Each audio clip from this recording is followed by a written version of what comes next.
What's going on, guys? Today I'm gonna show you how to format and clean install Windows 10 on your PC. This will work for most of the Windows OSs, new or older. So if you are planning to install or reinstall any Windows operating system such as Windows XP 7, 8, 8.1 and 10, you can use this video as a guide. And only follow the instruction, visual or verbal, on this video at your own risk. We will not be held responsible for any loss or damage. So let's begin. Step number 1. Download Windows 10. In this step, we're gonna show you how to download the official Windows 10 ISO file to your PC for us to later burn it to a DVD or make a USB DVD with it. If you have the installation media already, you can probably skip the step or go to the site, link will be in the video description, and download this media creation tool. Once you have done that, open the file and you will see a window like this. Now click on accept, choose create installation media for another PC, click next. Now we'll show you some options to select your preferred language, your system architecture and edition. By default it is checked as the use recommended option for this PC, but what I recommend is uncheck this box and edit the information as you prefer. Because if you are planning to install the Windows on another PC, the audio suggestion may not helpful to you because it is only auto-detecting the particular machine that you run the tool on to give you that recommendation. So if the destination PC specification are different from this PC specification, you can't get the right version. So let's choose a language, edition of Windows 10, and finally the system architecture. If you are not sure whether your system is a 32-bit or 64-bit based architecture, you can always check that by right-clicking on My Computer or This PC on the particular computer. Now choose Properties from the right-click menu, and there you'll find your system architecture. You can see my system type is 64-bit operating system and x64 based processor. If yours is the 32-bit based one, you will see 32-bit based operating system and x86 based processor. Once you have found that, came back here and choose the right one. Now click next and choose the option ISO file. The reason why I'm choosing the ISO file over the USB flash drive because of its versatility. If I have an ISO, I can create pretty much any installation media I wish, such as DVD, USB DVD, or even I can save the ISO file for later installation on a new PC. So I don't have to download a new ISO file each time, and once it gets downloaded, hopefully we will make a USB DVD with it. So hit next and choose the download location, then click save. Now we'll download the Windows 10 ISO file. It will be approximately 2.73 GB if you are downloading the 32-bit version, and for the 64-bit version the size would be much higher, approximately 3.25 GB. Anyway, let's wait until it's download.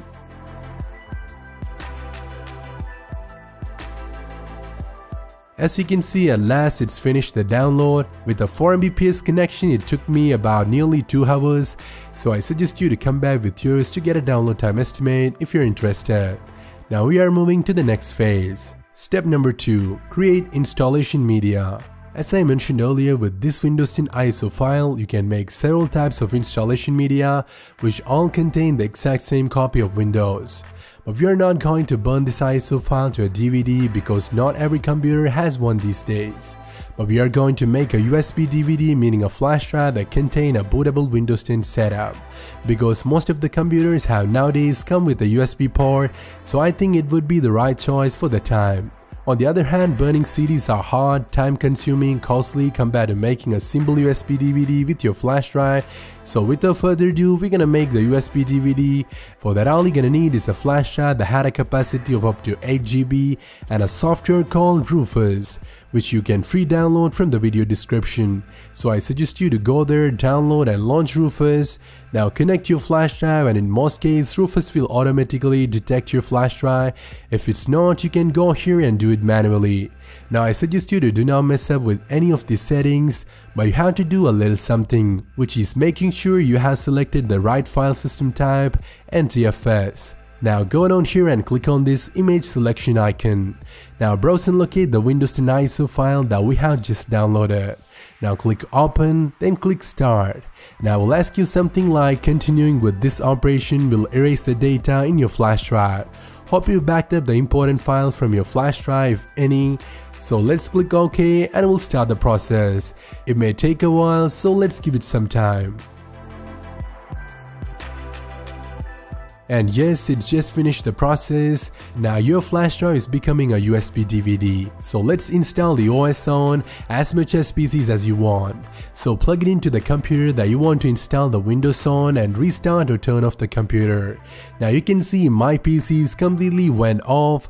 So let's begin the next phase. Step number 3. Choose the boot device in BIOS. So as soon as it powered on again or restarted, when you see your motherboard logo or brand logo, hit the BIOS key on your keyboard. Let me freeze it for a second.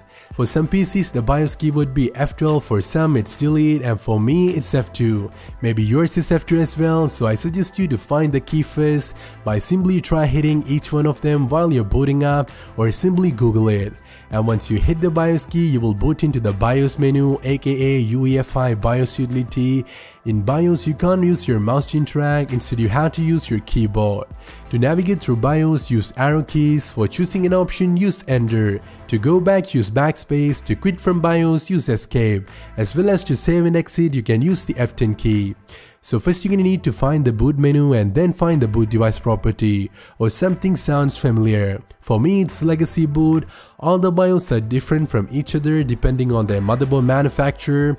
Now you're seeing the BIOS of a Dell laptop, which don't have the option called boot device property, but you will see the option if you are using a desktop or some other laptop. So make your first boot device as USB storage device from the boot device property. If you are using a Windows DVD to install, I suggest you to choose DVD drive.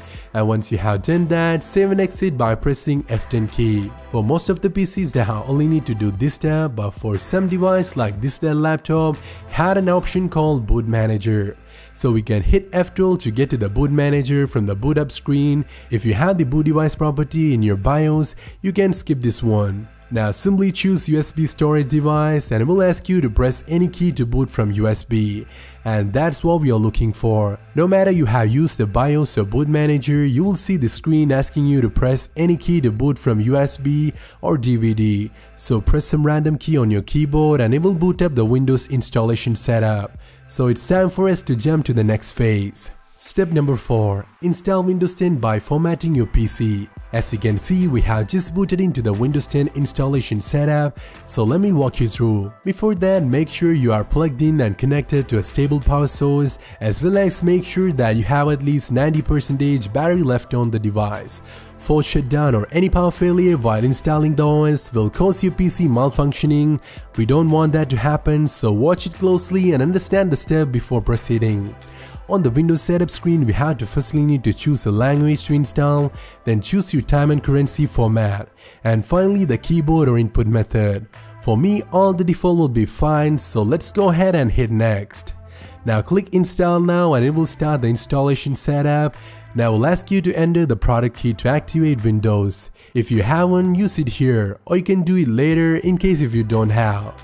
Now we'll show you the Microsoft terms and conditions to use their software, so scroll down and check I accept the license terms box. Now click next and from here choose custom install Windows only option, and it will bring you to the disk partition, which will help you to create, split and delete certain local disks. Now for this PC, there is already a partition going on. It got a 1 TB hard drive installed, and it's manually split between into two partitions, which had 150 GB on partition 2 and 781 GB on partition 3, which is approximately 1 TB. And you may notice that there is another partition which had a capacity of only 100 MB, which is the partition number 1. For your information, this is not a normal partition like 2 and 3, it is system reserved partition, meaning it is invisible on the Windows 10 interface. You could not see it in your this PC or my computer, but it's there in the memory invisibly only for the system itself. It uses the balanced unallocated space to create system drive and install operating system. So let's continue with the process. I have to give you a few more tips on this to make you an expert on Windows formatting and disk partition. So first of all, I'm gonna show you how to split an already created partition. And please be aware that doing this on a Windows setup will definitely clear any data on the particular partition. So if you have anything there, I suggest you to back it up before doing this. Anyway, let's do it. We are going to split this 781 GB partition into two partitions, which is holding a capacity of 195 and 595 GBs. So select the partition you want. Now came down here to the tools and click on delete. It will delete that particular partition and turn it to unallocated space. So you have to click on the unallocated space, which is the same 781 GB, and click on new from here. Now edit the disk size for your new partition, which we prefer to do as 195 GBs for one. The size showed here is in MB, so the 799,999 MB is equal to 791 GB. So we need a 195 GB, so I'm gonna type in 200,000. If you have any doubt about the conversion, I suggest you to Google GB to MB and it will show you an online GB to MB converter.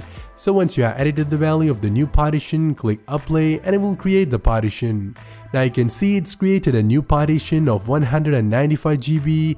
Now to create a second partition from the leftover unallocated space, you have to choose it again and do the same. Click on new, edit the value, and this time I'm gonna leave it as it is. Because I want the rest of the unallocated file size into one partition, it will be approximately 585 GBs. If you want, you can create more partitions with that, but I prefer to hold on to a big one rather than creating multiple small partitions.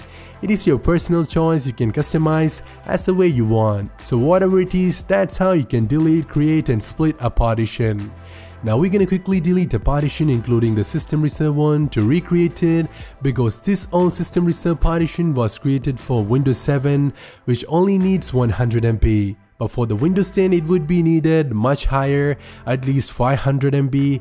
As well as the old one may keep on bugging you when you are booting up, like it may false recognize the old OS and it will ask you to choose between the old and new OSs each time, even if the old one was completely erased.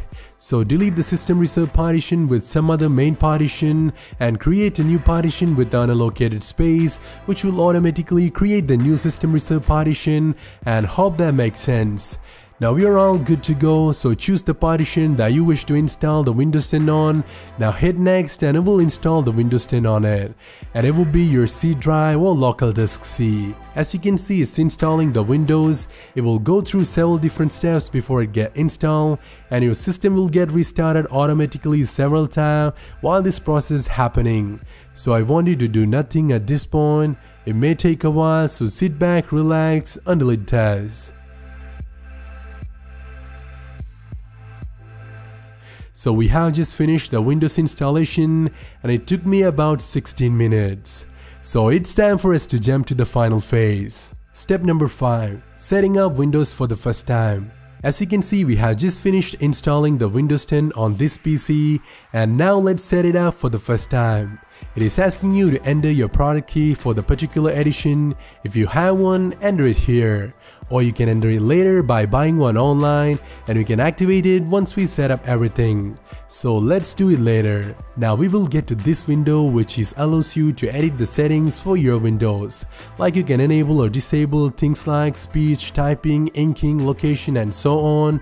You can either choose the customize settings option to edit the settings by yourself, or use the recommended settings by choosing use express settings option.